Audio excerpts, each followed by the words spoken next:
A nosotros nos tocó los signos vitales en el paciente joven y el paciente de mediana edad. Vamos a mirar qué diagnóstico podemos dar dependiendo de los signos que tenga el paciente como enfermeros.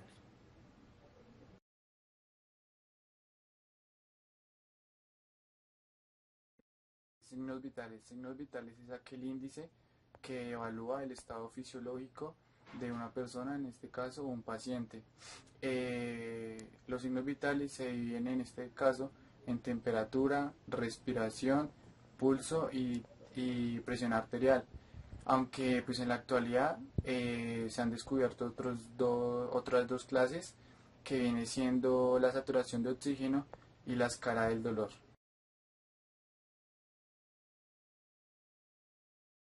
Temperatura, uno de los signos vitales que va a medir el estado osmótico del paciente. En este caso, la temperatura es, digamos, como ya previamente lo había dicho, es medir el estado osmótico de un paciente. La temperatura, en este caso sería la temperatura central, que la temperatura central en un rango normal es de 36.5 a 37.5. ¿Listo? Después de allí se considera de 37.5 a 38 se considera febrícula y de 38 hacia arriba se considera fiebre. Y de 36.5 hacia abajo se considera hipotermia. La febrícula o fiebre es mayor ocasionadamente, principalmente en los niños, por infecciones o fiebre, también sea por bronquiolitis, que la bronquiolitis es, digamos, inflamación de los bronquios. La hipotermia se da más que todo por enfermedades o patologías catastróficas, que en este caso sería un accidente o un trauma, alguno que pueda sufrir nuestro paciente. Vamos a tomar la temperatura. Esta se mide con un termómetro de mercurio o un termómetro digital. En este momento, como tengo expresado el termómetro de mercurio está guiado por mercurio y es de cristal, lo cual lleva a la ruptura de esto cuando los pacientes se distraen con ellos o nosotros al sacudirlo para bajar el mercurio se nos cae. Por eso normalmente en los hospitales hoy en día se ve el termómetro digital. El termómetro digital es más rápido y nos va a dar una temperatura precisa de lo que tiene el estado osmótico del paciente. ¿Listo? Entonces en este caso se enciende, se mira que quede en cero y se le coloca en el paciente. Acá tenemos nuestro colaborador, que es nuestro paciente, se llama Alejandro. Listo, don Alejandro, te vamos a tomar la temperatura. Vamos a esperar hasta donde pite. No es necesario esperar los 3 minutos, los 5 minutos que hay que esperar en el termómetro de mercurio, sino que pita, y cuando pita ya tenemos una temperatura indicada.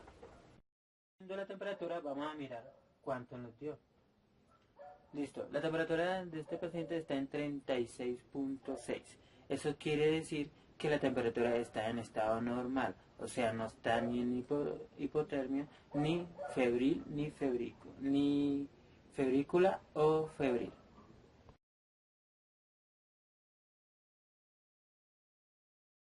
Del pulso. El pulso es, digamos, la frecuencia o el ritmo cardíaco que tiene cada paciente. Eso se van a ver en las arterias. Entonces vamos a palpar la arteria de nuestro paciente y vamos a sentir el pulso, que es, digamos, las contracciones del ventrículo izquierdo que manda la sangre oxigenada por todo el cuerpo. Entonces, hay diferentes partes donde se toma el pulso. Temporal, que es acá, es subclávico, carotidio, que es el pulso donde se toma más frecuente cuando son pacientes complicados o que entran en paro, que es o cuando un paciente cae en paro respiratorio, es el pulso que mayor se toma porque es el que más cerca está al corazón. Entre más cerca del corazón, mayor se va a sentir. Y vamos a mirar, a irnos en los miembros, que es el humeral, el radial, el braquial, perdón, el radial y el cubital. De ahí vamos a pasar, hay un pulso que se siente, el pulso apical, que se lo vamos a sentir más que todo con un fonendoscopio, o el pulso abdominal, que si se palpa, pero más que todo se da en pacientes con baja contextura, o sea, contextura delgada. Pero ese poco lo intentamos porque puede ser molesto para los pacientes. El femoral, el popliteo, el cubital posterior o pedial o el dorso del pie. ¿Listo? Entonces para nuestro paciente le vamos a, el que más utilizamos generalmente es el radial.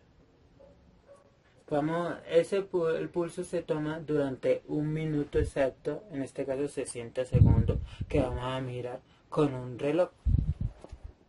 Entonces, Alejandro, vamos a tomarte el pulso.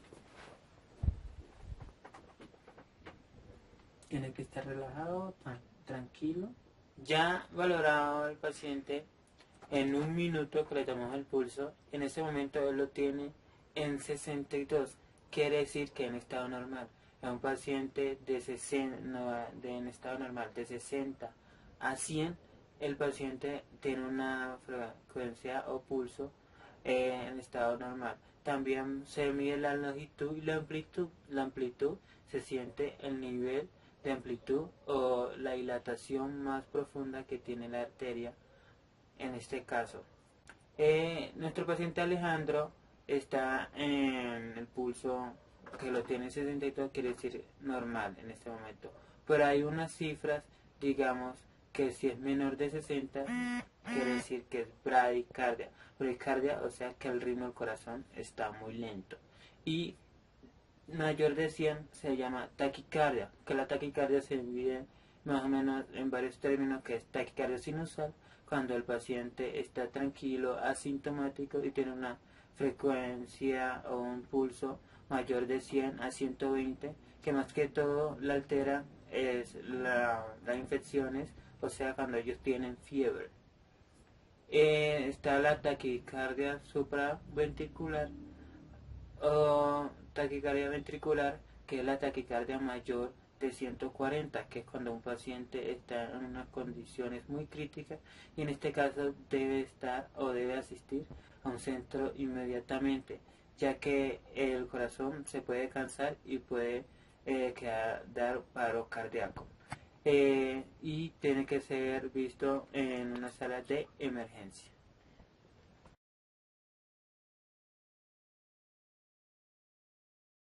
La respiración es aquel proceso constituido en el traslado de oxígeno hacia los tejidos corporales por el retiro de dióxido de carbono.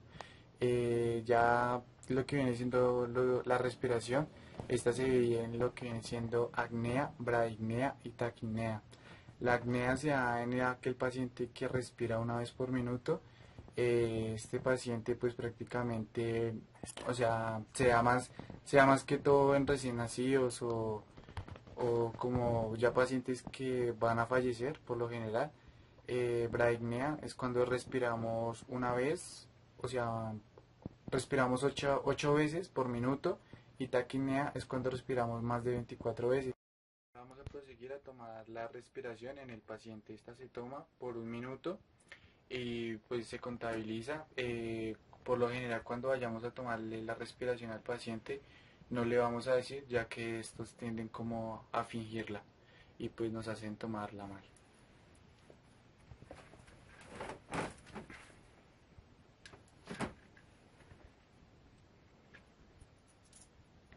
Respira normal.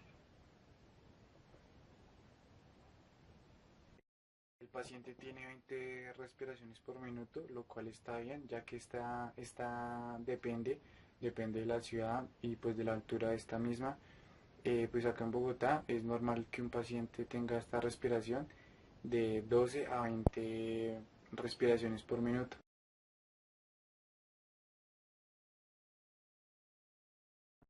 Ahora vamos a hablar de la presión arterial. La presión arterial, como el nombre lo ejerce, es la presión que realiza la sangre contra las paredes de las arterias. Vamos a medirle la presión a nuestro paciente Alejandro a mirar en cuánto las tiene. Los rangos normales entre pacientes adultos es de 90 a 140 eh, en pacientes adultos mayores.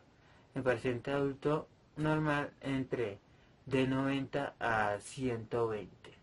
Y la, y la presión distólica, que es la presión baja, es la de 60 a 90.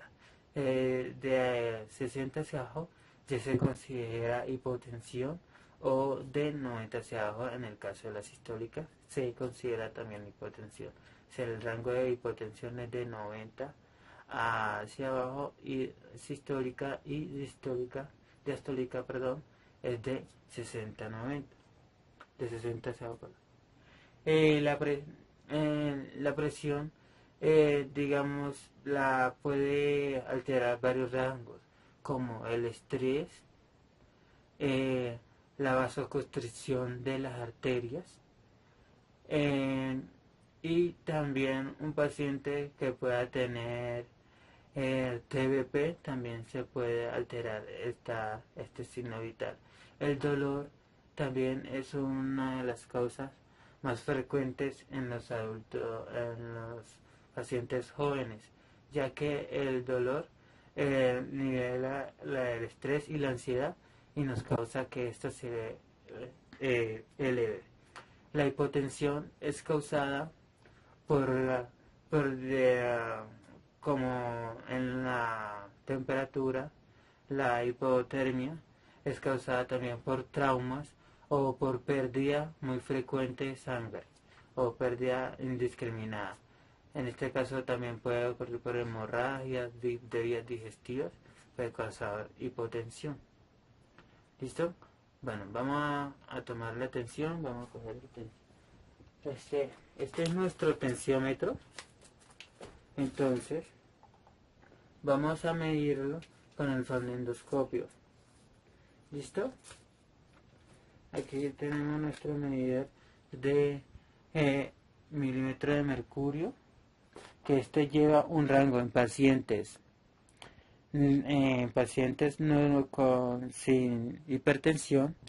Es de el rango, digamos, nosotros tomamos de 160 a 180, o digamos en el último latido que sentimos con el fonendoscopio, avanzamos 20 más y iniciamos a bajarla con la perilla que tenemos acá, que es la perilla de escape de aire. ¿Listo? Vamos a sentir el primer latido que sentimos, o la primera, cuando vemos que nuestro reloj se mueve. El primero, ese sería la presión, la tensión sistólica. Y el último que sentimos sería la tensión diastólica.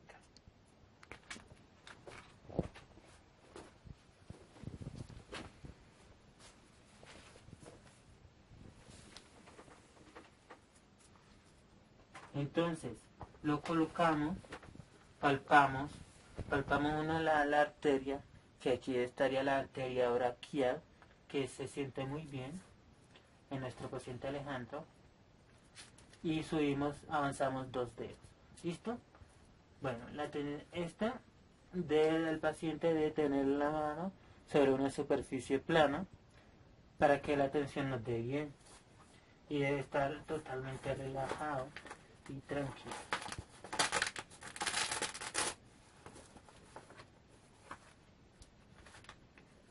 ¿Listo? Entonces, verificamos que la perilla esté cerrada para que no haya escape de aire. ¿Listo? El fonendoscopio abierto, funcionando.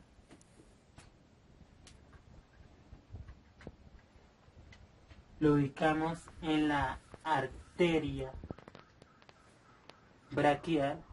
Medimos el pulso acá. Cuando vemos que el radial ya no se siente, iniciamos también a bajarle. Ese es uno de los indicadores que tenemos para tomar la tensión. Estira la mano.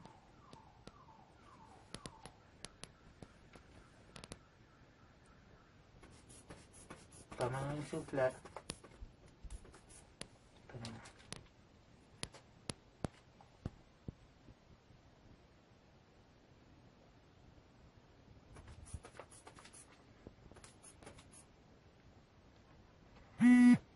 Tenemos que sentir en el fonendoscopio que ya no se escuchen los latidos para iniciar a bajar. Si verificamos,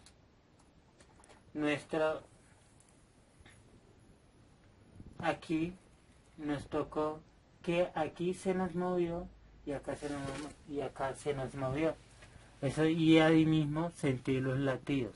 También tenemos que guiarnos más por los latidos que que sintamos nosotros y no por nuestra manillita, que a veces puede estar mal calibrada y nos puede dar un falso verdadero. ¿Listo? Entonces en nuestro paciente tiene una tensión de 116/61.